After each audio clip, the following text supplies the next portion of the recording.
Asian television ও Asian গ্রুপের chairman বীর মুক্তিযোদ্ধা আলহাজ হারুন রশিদ সিআইপির সাথে সৌজন্য সাক্ষাৎ করেছেন কুতুববাগ দরবার শরীফের উত্তরবঙ্গের দায়িত্বপ্রাপ্ত খলিফা সুফি কাজী সুলতান বাবুল।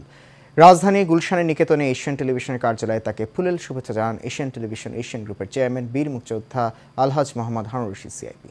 এ সময় কুতুববাগ দরবার শরীফের ভক্ত রেহানা খান ও মোহাম্মদ ইউনুস আলী উপস্থিত ছিলেন। কুতুববাগ দরবার শরীফের উত্তরবঙ্গের দায়িত্বপ্রাপ্ত খলিফা সুফি কাজী সুলতান বাবুল এশিয়ান টেলিভিশন ও এশিয়ান গ্রুপের চেয়ারম্যান বীর মুক্তিযোদ্ধা আলহাজ হারুন রশিদ সিআইপিকে একটি আংটি উপহার দেন।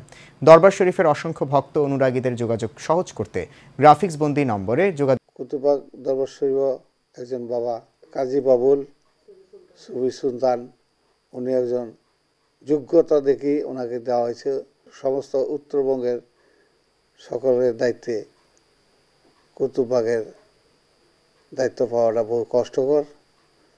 যাই হোক, আমি দোয়া করি ওনার দ্বারা মানুষ অনেক উপকার হবে এবং এই ধরনের লোক খুব কম পাওয়া যায়। আমি আল্লাহর কাছে দোয়া করি আল্লাহ কুতুববাগের দরবার শরীফের হুজুরকে ভালো রাখুন। আসসালামু আলাইকুম। বাবার চেম্বারে আজকে বেশ কিছু রোগী আসছে বিভিন্ন জায়গা থেকে, বিভিন্ন সমস্যা নিয়ে। আপনারা দেখতে পাচ্ছেন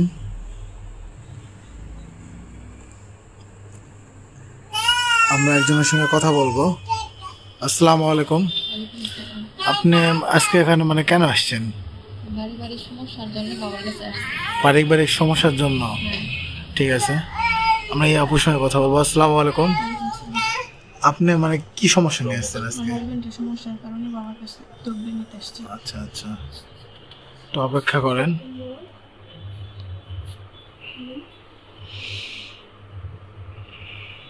আমরা আরেকজনের সঙ্গে একটু কথা বলবো।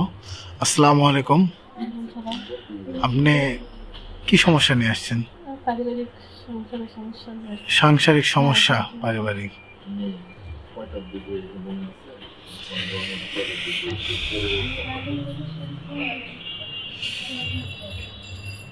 আমরা দেখতে পাচ্ছি এখানে কিছু মানুষ অপেক্ষারত ভাবে আছে, আর কয়েকজনের সঙ্গে গুরুজি কথা বলতেছে। আমরা এরই ফাঁকে একজনের কাছে একটু যাব। আসসালামু আলাইকুম। আপনি আজকে এখানে কেন আসছেন? আচ্ছা আচ্ছা, ঠিক আছে।